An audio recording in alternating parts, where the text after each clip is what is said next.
all you see. You barely see our roof on our house. We still underwater. We don't have nothing. And I didn't think I'd ever smile again. I didn't think I'd be alive to smile. 10 years ago, the aftermath of Hurricane Katrina, tens of thousands of survivors left Louisiana for the Dallas-Fort Worth area. More than 25,000 people helped at American Red Cross shelters here. Anita Foster, one of the first responders, as you said. I've never seen anything like it and probably never will again in your lifetime. I hope not. I will tell you, this is shocking.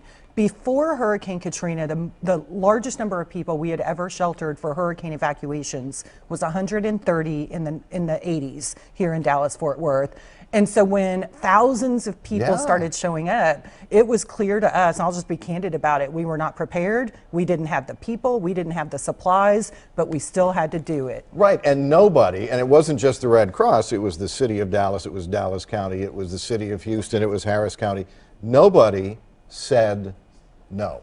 Absolutely not. We had to get really creative about how we were going to get that response done. Not having enough cots. We only had around 1,800 cots in Dallas. And the first night, about 8,000 people needed cots. Wow. And so we had to do a lot of conversations with all of those organizations, with our organization, who can help us be able to take care of these people. And really, within a short amount of time, everyone in the community stepped up. And so we were able to get it done. Set up enormous shelters at the convention center, at Reunion Arena, and it looked like, in a way, a third world refugee camp. It becomes its own city. So inside of the shelters, we were reflecting back that the U.S. Postal Service brought in a post office. Walgreens brought in a pharmacy.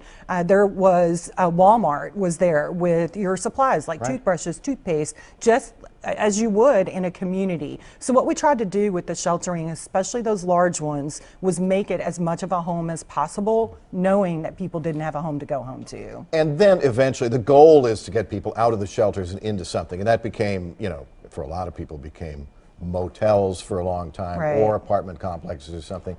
A lot of those people, though, have left New Orleans, never intend to go back. I talked to some folks from New Orleans a couple of weeks ago, and they said, we like it here. We're not going back. This place is great. And it's true, and that's what we want. You know, when we start a relief operation, we're always looking at the end of it from the very beginning.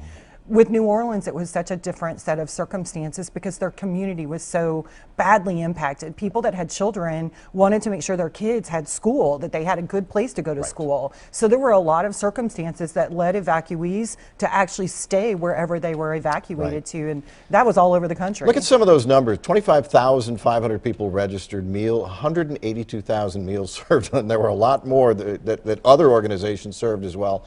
4,700 volunteers.